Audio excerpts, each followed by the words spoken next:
Hello again, it's your friendly neighborhood host JT Wheatley, back for the final episode of The Mad Life of Harvey Kurtzman. When we last left off, Harvey Kurtzman established himself more as a freelance artist while also becoming a talented instructor at the School of Visual Arts, and here we see where his career in life ultimately ended up. In January of 1974, Harvey Kurtzman flew to Paris to attend the first Festival International de la Bande dessin de l'Anglo, bande dessin being drawn strips in French. Journeying there, he learned that European artists are respected just as much as American underground artists, while enjoying the art he found there as well. He was especially impressed with French and at how you could go into a bookstore and find numerous hardcover comic books. However, he was disappointed in England, saying the comic book environment was even worse than in America. Kurtzman was happy to learn that the underground American comic book scene was influencing the European comics, though. Mad Magazine continued to assert influence over pop culture, including Saturday Night Live, whose cast and crew all grew up reading the magazine. Harry Shearer, a member of the cast, personally credited Mad Magazine with SNL's creation, saying it would not have happened if Mad didn't exist. Shearer would later write the introduction to The Art of Harvey Kurtzman, The Mad Genius of Comics by Dennis Kitchen and Paul Breuel, which was published in 2009 to further assert this. Soon it became apparent that the generation who grew up reading Mad were now translating that humor into movies, TV, magazines, and so forth. Another example was the parody classic Airplane, whose iconic poster of an airplane twisted into a knot was designed by Bob Grossman, who got his first job as a result from an introduction at Help, Christmas Party in Algonquin.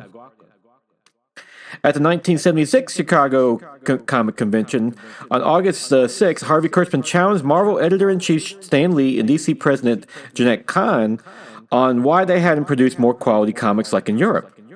Kurtzman was attempting to push publishers to try new things and especially enjoyed rattling Stan Lee. Kurtzman enjoyed conventions in general, especially when he got to interact with fans and would sometimes add a small sketch with every autograph. He especially enjoyed attending the San Diego Comic-Con that following year, as he was a guest of honor, thus all expenses paid, and he brought his 8-year-old daughter, Nellie, along to show he had fans. On July 31st of 1979, The Mad Generation by Tony Hiss and Jeff Lewis was published in The New Yorker, becoming one of the first mainstream publications to examine the impact of Mad magazine on pop culture.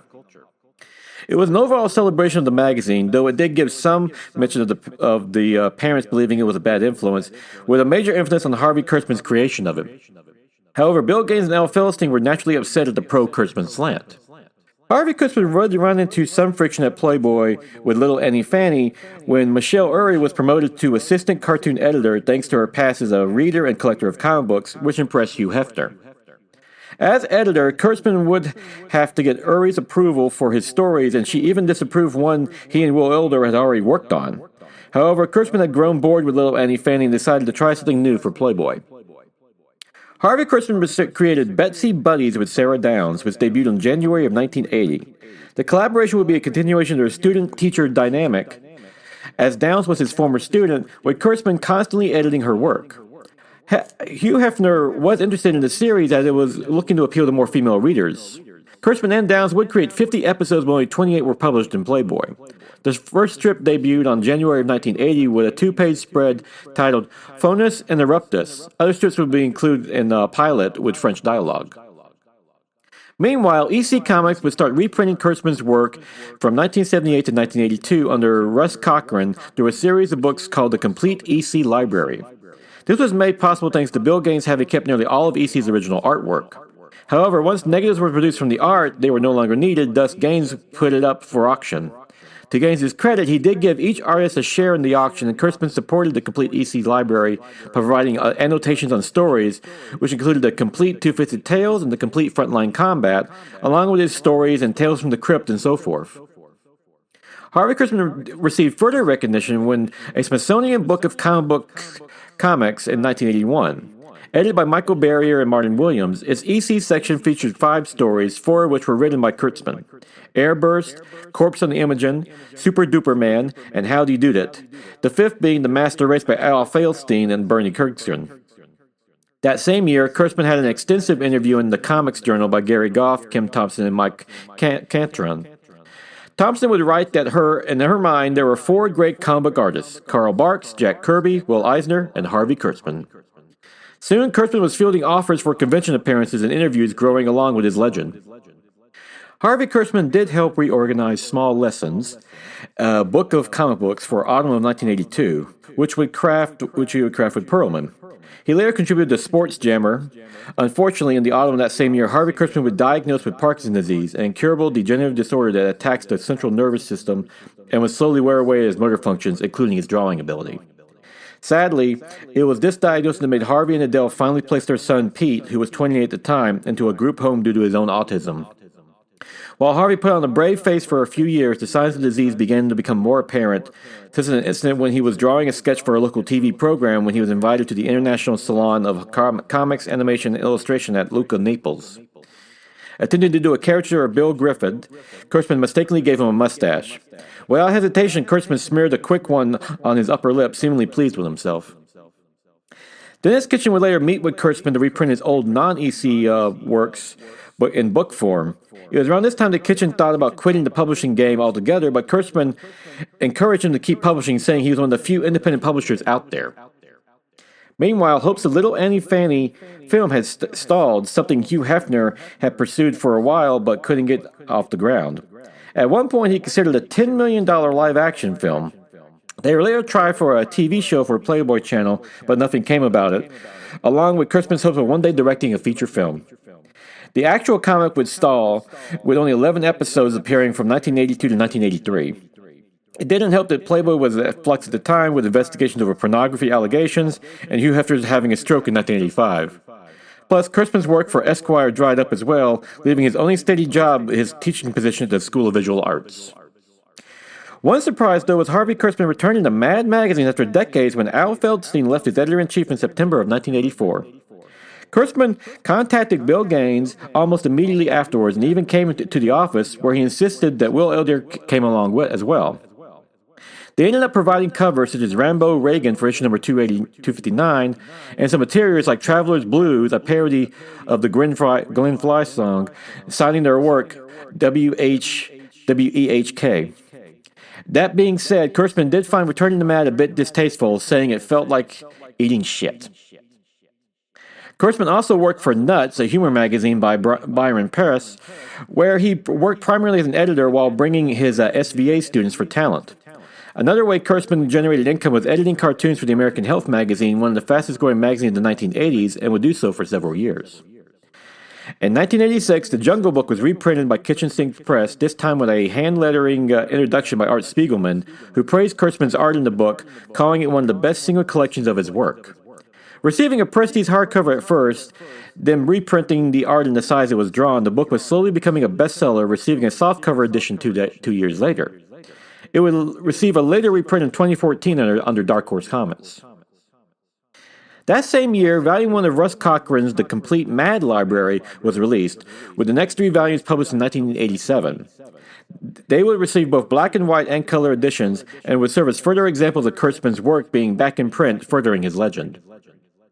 Sadly, it was around this time that Kurtzman's Parkinson's condition would start to affect his artwork, with Kurtzman starting to openly acknowledge his best work was behind him. In addition, his mother Edith died on October 23rd of 1987 at the age of 91, having spent her last years in an assisted living facility. It was also by the same year that his eldest daughter Nellie graduated from high school to later attend Kenyon College in Ohio as a theater major. Harvey Kurtzman's final Little Annie Fanny strip will be published in September of 1988, which also marked his last collaboration with Will Elder. This came about over frustrations working with the editorial staff at Playboy. That same month, Elder and Kurtzman's last piece for Mad Magazine's The Mad People's Watcher's Guide to a Political Convention would end 40 years of collaboration with Kurtzman and Elder. That same year, a new honor came to Harvey Kurtzman's way when Gary Goff decided to rename the Kirby Awards, this time after Kurtzman. This came about when Fantagraphics, who originally managed the awards, attempted to trademark the name under David Olbrich in 1987. When Jack Kirby heard about this, he asked his name be removed from the award as he wanted nothing to do with the controversy.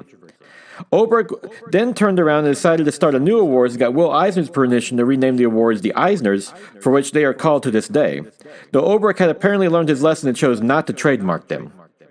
Goff decided to rename the Kirby Awards after Harvey Kurtzman, for which he gave permission. The Harveys would first be presented at the 1988 Chicago Comic-Con, and distinct from the Eisners, which was decided by a select committee, the Harveys were decided by an open vote among comic book professionals. The following year, the awards were moved to the Dallas Fantasy Fair, where they remained until 1995, before being passed to other conventions. The Harveys are still awarded to this day and are considered next to the Eisners as one of the highest honors a comic book professional can receive. Other reprints of Kurtzman's work appeared in 1988 with Bessie Buddies from Kitchen Sink Press and his work on Flash Gordon, which Kurtzman did with Dan Barry. Kitchen Sink Press also had ambitious plans for reprinting Hey Look, Trump, Humbug, and Help. Meanwhile, Harvey Kurtzman began work on his own autobiography with Byron Reese with My Life as a Cartoonist. It will be a 108-page graphic novel that was light on thought and with some fantastic art. Published under Minstrel Books and in print of Simon & Schuster, it came from interviews by Howard Zimmerman, who credited Harvey and his family for welcoming him into their home to do so. It helped for Harvey's family to be there, as they corrected his memory on the events, as the Levodopa medication he took to help with his Parkinson's disease also dulled his memory. Sarah Downs would continue to work with Harvey Kurtzman until 1988, when both Little Annie Fanny ended and then his SVA class, introducing it when he wasn't feeling well. However, she later moved to Pittsburgh when her husband got a job at Westinghouse and essentially ended her art career as a result. Downs remained in touch with the Kurtzmans and even helped with a coloring assignment via mail. To battle his Parkinson's symptoms, Kurtzman took Levodopa, but would have to retire from teaching at the School of Visual Arts after 17 years. The effects had started to appear on the convention circuit as well, as when Harvey and Adele were invited to the first Salon de la Descente in Grenoble, France, from March 16th to the 18th. Despite being an all-expenses-paid trip, it ended up being exhausting due to Harvey's Parkinson's and the medication he had to constantly take to fight the symptoms, with Adele constantly at his side. It would lead to the second time Kurtzman met acclaimed writer Alan Moore, the first being at the San Diego Comic Book Convention in 1985, when DC editor Julie Swartz dragged Moore to meet Kurtzman. In France, it was more cordial, and Moore was especially grateful that Kurtzman called The Watchmen an extraordinary piece of work. In July of that year, Harvey Kurtzman was inducted into the Will Eisner Hall of Fame. By the autumn of 1989, Kurtzman penciled the cover of James Vance's The Kings in the Sky's second issue, an award-winning graphic novel set in the Great Depression. While still good, the pencil showed Kurtzman's artistic ability had diminished due to his Parkinson's disease. Harvey would continue to make appearances at events and conventions, but would do so less and less during the 1990s. Kurtzman would try working on From Arg to Zap, Harvey Kurtzman's visual history of the comics with Byron Press, which would be published in September of 1990. The first printing would sell out. Kurtzman emphasized works like Will Eisner's The Spirit, Superman, and Crime Doesn't Pay, along with comics like Mouse. While some were critical of his take, it was never meant to be a balanced history of comic books, but Harvey's personal take on the important works. However, Kurtzman would admit it was shorter and less comprehensive than he originally planned. In early 1991, Marvel published Harvey Kurtzman's Strange Adventures, a mad-style parody book, which sold very well overseas, though not so much in the United States. Designed as a one-shot, it featured talents of Bill Stout, Sergio Leones, Dave Gibbons, and Sarah Downs. Kurtzman himself would do a Western story. Mobius even provided a page, and Art Spiegelman provided an introduction recounting his time guest lecturing at Kurtzman's SVA class. Of note, Spiegelman made his class a slide presentation of Kurtzman's work and was so comprehensive that even Sarah Downs, who worked with him for years, learned new things about Harvey Kurtzman. For Spiegelman's part, he stated Harvey Kurtzman was one of the most influential artists in the generations, and Spiegelman wanted to make sure his students knew that. As usual, Kurtzman was more popular overseas than his own country during his lifetime, though Strange Adventure was still considered a pale work to his past, and further signs of how much Parkinson had affected his artistic ability. Harvey Kurtzman admitted he was never good with money, and as a result, left only $35,000 to his family when he died. However, he would be well respected by his peers, including his former assistant Terry Gilliam, who made Kurtzman a character in his 1985 movie, Brazil.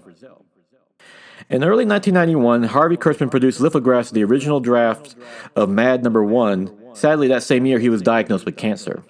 Thankfully, due to the huge respect Hugh Hefner had for Kurtzman, he was still on Playboy's health plan. Due to his illness, Kurtzman's daughter, Lisa, chose to get married early so he could be there. Kurtzman would do a comic book guest series in 1992, a documentary series produced by Starbur Home Video and hosted by Stan Lee, which also featured then Image stars Rob Liefeld and Todd McFarlane. Harvey Kurtzman was meant to be paired with his old friend and colleague Jack Davis, but Davis had to answer most of the questions due to Kurtzman's illness. On June the 3rd of 1992, Bill Gaines passed away, which shook both Harvey and Adele despite being out of contact for years. Harvey Kurtzman would work with Will Eisner on the new Two-Fisted Tales for Byron Press, with the cover for the first issue being penciled by Eisner over Kurtzman's layouts. It would be the only time the two comic book giants ever worked on a single piece of art together. In July of 1992, Kitchen Sink Press published a Hey Look reprint, with Dennis Kitchen having officially become Harvey Kurtzman's art agent. The book also featured reprints of Potshot Pete, Genius, and Egghead Doodle, along with an introduction by John Benson. Near the end of his career, Kurtzman was especially grateful that Hey Look, the strip he considered his true start as a writer and artist, was now back in print. Around the same time, Byron Press began publishing the new Two-Fisted Tales through Dark Horse Comics. Despite his medical hardships, Kurtzman was able to complete his part for issue number 2 with the story War, providing the writing and layouts, with artists Bruce Frenzuk and Chuck Majelasky providing the finishes with Cyril Downs coloring. It will be Kurtzman's last self-written work, with a story about the survivor of a nuclear holocaust, a cockroach. Harvey Kurtzman later worked with Matt Wagner on A Memory of Murder from Dime Mystery, November 1944, which was based on the Ray Bradbury story. Wagner agreed to do the pencils and the inks just for the opportunity of working with Kurtzman. This would appear in Ray Bradbury Comics number 2 in July of 1993. Sadly, on February 21st of 1993 at 8 p.m., Harvey Kurtzman passed away at Mount Vernon, New York, due to complications from liver cancer. The New York Times ran an obituary, but originally with the line that he helped found Mad Magazine. Art Spiegelman had them corrected to "he created Mad Magazine" after a strongly worded letter. The New Yorker would commission a commemorative cartoon by Will Eisner with an eulogy by Adam Gopnik, one of the magazine's regular staff writers. Cartoonist Julius Pfeiffer stated comic books had lost its Orson Welles. Harvey Kurtzman would be cremated with no burial service, thus Art Spiegelman would arrange a memorial on March 26 of 1993. Joe Orlando, then vice president of DC Comics, provided the space at the Time Life building. Spiegelman called him the D.W. Griffith of comics, while other speeches came from Terry Gilliam and Gloria Steinem. His ashes were later spread at Mount Vernon. To date, Harvey Kurtzman is still considered one of the foremost cartoonists in American history, regularly cited next to Jack Kirby, Will Eisner, and Karl Barks. In 2003, the New York Times would proclaim him one of the most important figures in post-World War II America, thanks to his creation of Mad Magazine, which went on to influence such artists, a few directly by Kurtzman, like Robert Crumb, Terry Gilliam, and Harry Shearer, who cited Mad's influence in Saturday Night Live. And that is a too brief and rambling biography of Harvey Kurtzman, one of the greatest cartoonists of all time.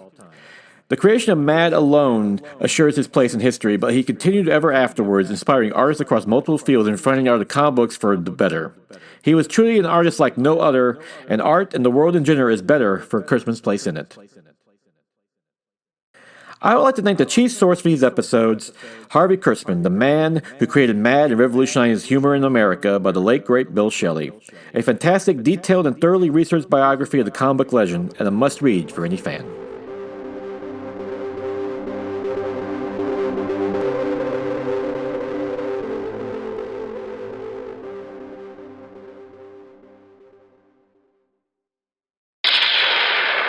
More positive than a New Day pancake. More fun than a super kick party. It's the wrestling podcast from the host, who is the hammer swinging, burrito eating, well, you know the rest, of Thunder Talk. Sexy Thor. It's the Ring of Thunder, found in the Thunderverse and among the great podcasts of the ESO network. And now it is March 27th, 2025, time for the favorite comic of the week. Ultimate Spider-Man, number 15 by Jonathan Hickman and David Messina, which finds Peter Parker and his family on the run after the events from the last few issues, only to end up running into a new Spider-Man, well, an old one, along the way. This is another great read by Hickman, who once again nails the family dynamics of Peter and his family, with, of course, Peter and MJ, who are always great together, despite what some in Marvel editorial believe. And they're easily one of the best couples in comics when written right. And also Peter and his son, Richard, who's apparently taken up the hero mantle, and they have a great dynamic together. And along with a nice surprising appearance of a cool villain. And best of all is, of course, Messina's art, which not as dynamic as Marco Cicchetta's, who's the regular artist, but he still delivers some great emotional beats, which is perfect, along with a nice cliffhanger ending. And all in all, this is still the best Spider-Man book on the stands. Keeps hitting home runs week after week, and it's no wonder it keeps outselling Amazing Spider-Man. Of course, the state of Amazing Spider-Man, it's not hard to believe anything would outsell at this point. And with that, that is the conclusion of the Mad Life of Harvey Kurtzman. Join me again next week. Was probably going to be the last episode of this season. I wasn't able to crank out any more during this time, but I am hard to work a few more episodes, but we'll have one more episode coming up. And until then, go out and enjoy yourself a comic book. And of course, check out Ultimate Spider-Man. Best Spider-Man book on the stands in years.